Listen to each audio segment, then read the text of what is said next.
Bonsoir à tous, merci d'être avec nous pour cette nouvelle édition. On y va pour le sommaire. Kugan Parapen sera le troisième candidat de Résistance et Alternative au sein de l'Alliance du Changement. Un accord a été conclu entre le Parti Papillon et le duo Ramgoolam-Béranger ce matin. Kugan Parapen pourrait briguer les suffrages dans la circonscription numéro 1. Pravin Jugnauth peut se rassurer, le Papillon volera dans les 20 circonscriptions, déclare-t-il.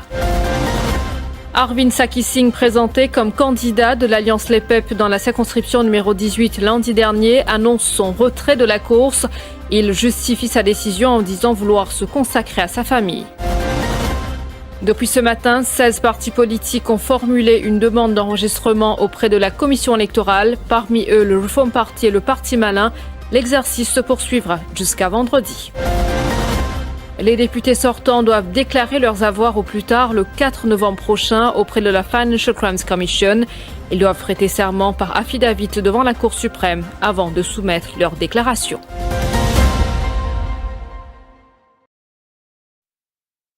Après des semaines de discussion, il tient enfin la confirmation de son investiture. Kugan Parapen, membre de Résistance et Alternative, comptable de profession, sera ainsi aligné probablement au numéro 1 au sein de l'Alliance du Changement. Kugan Parapen a déjà été candidat au numéro 18 lors de 2 scrutins, soit la partielle en 2017 et les élections générales de 2014. Il ne voit aucun inconvénient de changer de circonscription. Pour lui, le plus important, c'est de faire partir le MSM. Le troisième candidat de Résistance et Alternative se dit prêt à briguer les suffrages aux côtés du Parti travailliste, du MMM et des Nouveaux démocrates. L'Alliance du Changement, il passe une jolie formule électorale. Il y a avant tout quand même refléter une volonté réelle pour écrire un nouveau pas d'histoire du pays. C'était qu'il a couru une conclusion, mais bien aussi dire que c'est là qui travaille, là commencé. Aucun moment, Résistance et Alternative, obsédé au numéro 18. Nous, pour rappel, tout le monde mauricien qui, depuis le début, nous disons que nous sommes contents d'une représentation urbaine et rurale. S'il n'est pas 18, il n'est définitivement pas un issue pour le parti ni pour moi. Je pense que pour nous, être présent à la fois dans les villes et dans les villages qui est important, peu importe qui circonscription urbaine a été. Et c'est Navin Ramgoolam, leader de l'Alliance du Changement, qui a confirmé la troisième investiture accordée à Résistance et Alternative. Un accord a été conclu au sein de l'Alliance du Changement ce matin et les détails plutôt seront communiqués par les leaders demain lors d'une conférence de presse. Navin Ramgoolam, Paul Béranger et des membres de Résistance et Alternative se sont adressés à la presse à l'issue de cette rencontre ce matin. C'est que nous sommes bien contents, nous tous aujourd'hui. Que nous réussissons la cour avec Résistance et Alternative. Et demain, nous prenons une conférence de presse, nous vous donnerons plus de détails. Merci. Non, mais on gagne une ambiguïté qui est troisième candidat. Allez, Paul. Nous sommes d'accord. Troisième candidat pour qui il y a une troisième candidat. Troisième candidat pour Kugan Parapen. L'accord inconclu. Demain, nous prenons le détail. Pravin Jugnauth n'a pas à s'en faire, nous serons mobilisés dans les 20 circonscriptions du pays, réplique d'Ashok Soubron au Premier ministre. Pravin Jugnauth, tu peux gagner 3 cas. Correct? Mais nous pouvons dire, c'est là, papillon là pour envoler 4 les ailes. Parce qu'un papillon, en fait, il y en a 4 les ailes. Alors, tous les 4 les ailes, pour envoler, et dans chaque circonscription, pour un papillon qui peut mobiliser dans le cadre de l'Alliance Changement pour tirer depuis le pouvoir. C'est habituel. Aussi à la une ce soir, nouveau coup dur pour l'Alliance Les Peuples. Le docteur Arvind Sakhi, candidat de l'Alliance Les Peuples dans la circonscription numéro 18, présenté lundi lors du comité régional, renonce à être candidat. L'Alliance Les Peuples devra donc trouver un autre candidat pour cette circonscription. L'ex-candidat explique qu'il ne se sent pas en phase avec la politique actuellement. Il met en avant l'importance de sa famille, surtout avec son fils en période d'examen. Il dit avoir refusé l'investiture au départ, mais des émissaires ont insisté pour qu'il accepte de se porter candidat. Monsieur Sakhi, ça veut dire que nous sommes capables de retrouver dans les prochaines élections générales alors? Enfin, je envoyé un proposal, je dis déjà déclaré, je commence à faire le circonscription, c'est déjà déclaré. Mais avec une petite insistance, là, mon bon camarade, l'entourage, on est arrivé d'un petit peu plus. Pour les affaires sociales, de faire un peu plus bien. C'est tenté, de dire oui, nous try. Mais for you to try something, we have to know really what's inside. Et là, on trouve l'équipe moi politique, nous voir de pas match. Il y a une personnalité qui un petit peu, mon compte backstage, mais là, quand on a front stage, je vais me déguetter, on a besoin de prendre le temps. non, c'est bien là, pas moi. Politique, c'est mieux two different things. Nous va faire pour politique. Mais comme on trappe pas, on a trouvé qu'il y a trop de demanding, on va carrer mon garçon comme on bien, on va aller tout sur un examen. Non, mais pour vous, vous pensez, pour vous les temps encore, mais les temps que vous pouvez agir, c'est là, on va faire partir avec mon famille, plutôt. C'est aussi vos familles pour l'instant. Nous devons reprendre le symbole du coq, c'est ce qu'a affirmé Maurice Allette ce mercredi. Il était aux côtés des membres du Parti nouveau-démocrate au cimetière de Saint-Jean. Il participait à un dépôt de gerbes sur la tombe de Sir Gaëtan Duval. Maurice Allette souligne qu'il est important de rappeler la contribution de Sir Gaëtan Duval et de Sir Siosagor Ramgoolam dans le développement du pays. Je tenir à dire un grand merci à Richard, Kouchal et Véronique pour sa décision que cette fille prend pour quitter sa bateau qui peut aller à la dérive et qui me chire à l'avenir. Nous besoin reprendre sa flambeau coq là, parce que sa flambeau coq là, c'est nous ban vrai Dieu. Parallèlement, Xavier Duc Duval, accompagné des membres du PMST, a également déposé une gerbe sur la tombe de Sir Gaëtan Duval cet après-midi. Le leader des Bleus a rappelé que son père était l'un des plus grands avocats qu'a connu le pays. Il a déclaré que le PMST veillera toujours à préserver son héritage. Xavier Duc Duval a également donné la réplique à Maurice Allette. Vous connaissez, Maurice Allette manque de finesse. Hein? C'est pas devant un tombeau qu'il va faire politique. Et d'ailleurs, si on pourrait répondre, c'est des affaires leader PMSD. Est-ce qu'il fait des affaires ministres quand il est dans le gouvernement? Est-ce qu'il a fait PPS? Il est simple député. Le PMSD mérite mieux que ça. Mais vraiment, ce n'est pas le moment pour faire politique, c'est pas un bouffon. Coup d'envoi de l'exercice d'enregistrement des partis politiques pour les prochaines législatives ce mercredi. Environ 16 partis se sont présentés dans les locaux de la commission électorale pour s'enregistrer et exprimer leurs préoccupations concernant les élections générales. Le Reform Party a été le premier à se faire enregistrer ce matin, suivi par d'autres partis tels que les Nouveaux Démocrates et le Parti Malin, entre autres. Cet exercice d'enregistrement se poursuivra jusqu'à ce vendredi 11 octobre. L'utilisation de haut-parleurs, d'instruments de musique et d'équipements de sonorisation pendant la campagne électorale sous la loupe des autorités policières. Un communiqué a été mis ce matin pour informer aux organisateurs et politiciens des mesures importantes concernant le contrôle du bruit dans les lieux publics selon les Environment Protection Control of Noise Regulations 2008.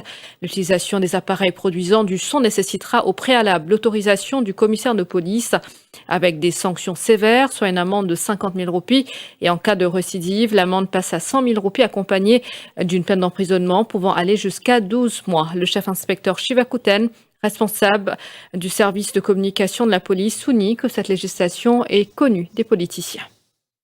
C'est un folklore qui, quand il y a une campagne électorale, qui est une ban d'imoun, c'est avis nos parleurs, faire une annonce, etc. Donc là aussi, notre besoin fait une demande auprès du commissaire de police.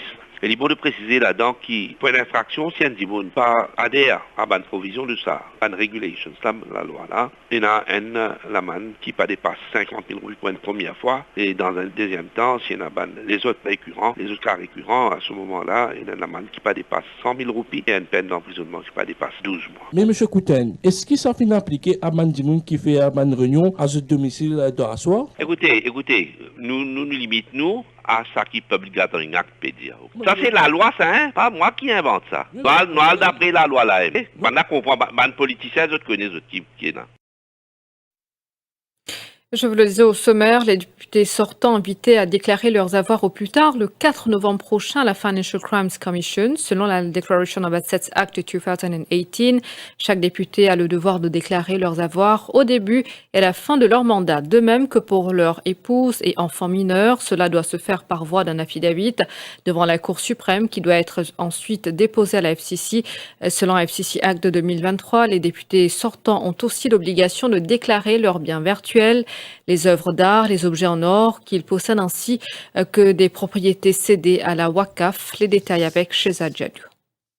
La Financial Crimes Commission Act de 2023 prévoit qu'un député sortant doit déclarer ses biens en or si la valeur dépasse les 500 000 roupies. Les biens virtuels doivent être aussi inclus dans cette déclaration des avoirs. Cette loi fait aussi prévision pour les œuvres d'art au-delà de 500 000 roupies. Un bien légué comme Waqf Property doit aussi être inclus. Avec la dissolution du Parlement le vendredi 4 octobre dernier, les députés sortants ont un mois pour déposer leur affidavit à la FCC. Si un député sortant omit de soumettre son affidavit dans le délai prescrit par la loi, il devra payer une pénalité de 5 000 roupies pour chaque mois de retard, allant jusqu'à un total ne dépassant pas 50 000 roupies. C'est la deuxième fois que les députés mauriciens sont invités à déclarer leurs avoirs en vertu de la Declaration of Assets Act de 2018 et c'est la toute première fois selon les dispositions de la FCC Act. Tout à fait autre chose, joli coup réalisé par les officiers de la brigade antidrogue de Rose-Île et l'Helicopter Squadron durant la journée de ce mercredi.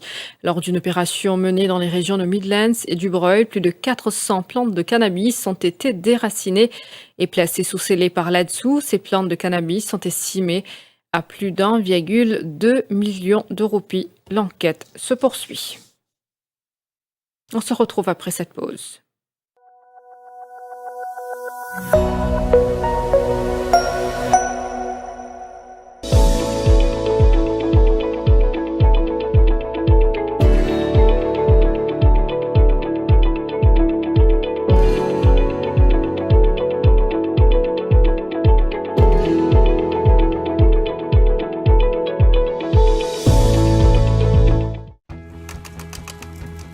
Tu te rappelles de ces moments merveilleux ? Enfants, nous jouions avec des poupées princesses, rêvant de contes de fées. À l'adolescence, nous avons découvert le maquillage, apprenant à se révéler. Et maintenant, nous voilà en train de marier notre fille. La vie est faite de ces moments précieux, de rêves qui se réalisent, de nouvelles aventures qui commencent. Vivez pleinement avec le Prosper Single Premium Investment Plan de Swan et faites que ces moments deviennent possibles. Investissez pour vivre pleinement chaque étape de votre vie.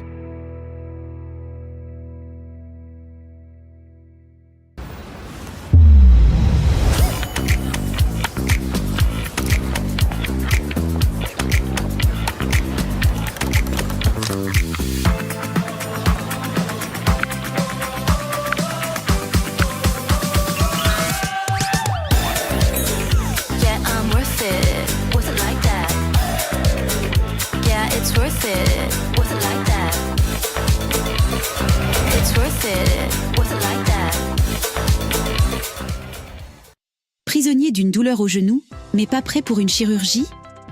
L'embolisation de l'artère géniculaire de mi-haute est la solution.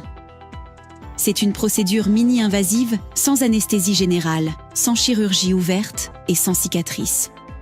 Appelez le 52 52 19 06 pour plus de détails ou visitez le Mi-Haute Hospitals Information Center.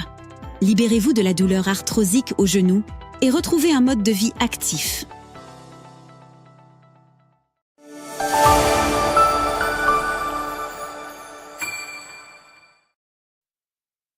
Dans le reste de l'actualité, nouveau coup dur pour la production sucrière. La Chambre d'agriculture de Maurice annonce une révision à la baisse pour cette année 2024. Elle est désormais estimée à 242 000 tonnes contre les 250 000 tonnes initialement prévues. Selon la MCA, il y a aussi les conditions climatiques difficiles, des contraintes logistiques majeures ainsi qu'un manque de main-d'œuvre. Une situation qui complique davantage la campagne sucrière, cruciale pour l'économie mauricienne. La Chambre d'agriculture évoque également des répercussions sur l'ensemble de la filière agricole ainsi que sur les exportations de sucre du pays. Dans le cahier international à présent aux États-Unis, face à la menace de l'ouragan Milton, repassé en catégorie maximale, des milliers de personnes évacuent avant qu'il ne touche terre en Floride, dans le sud. Reportage.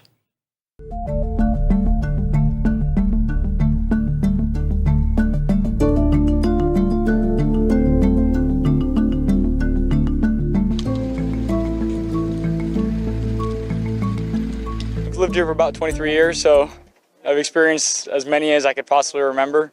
This is definitely probably one of the more scarier symptoms that we've seen around here, and obviously in preparation for something as strong as that, we definitely know it's going to hit us, so just all the preparation we can for it.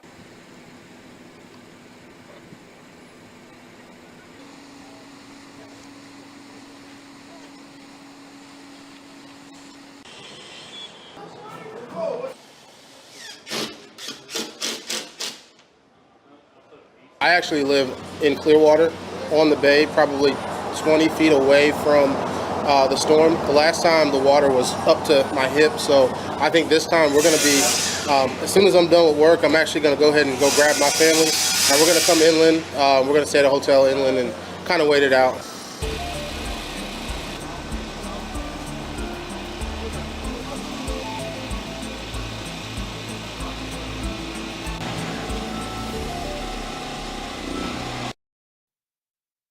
Et puis en France, la députée Sandrine Josso est revenue hier sur la soirée chez un sénateur qu'elle accuse de l'avoir drogué en vue de l'agresser sexuellement. Elle a appelé à des mesures fortes contre la soumission chimique. Reportage.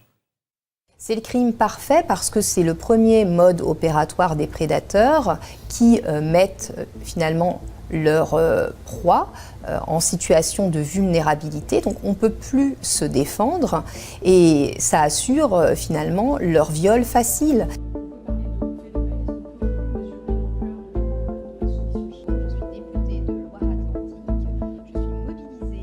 Il est vraiment important aujourd'hui qu'on comprenne que ce fléau est malheureusement impuni aujourd'hui et c'est pour cela que je pense qu'il y a eu un âge d'or pour ces prédateurs. Il faut vraiment maintenant que la honte change de camp et qu'on fasse tous ensemble bloc pour lutter contre la soumission chimique. J'ai à certains moments été un peu désespérée parce que je croyais que ça allait durer que quelques semaines, ces symptômes d'hypervigilance, ces trous de mémoire, tous ces phénomènes d'hypervigilance et qui me gênaient au quotidien. Et je comprends que finalement, malheureusement, il faut au minimum 2 ans pour s'en remettre.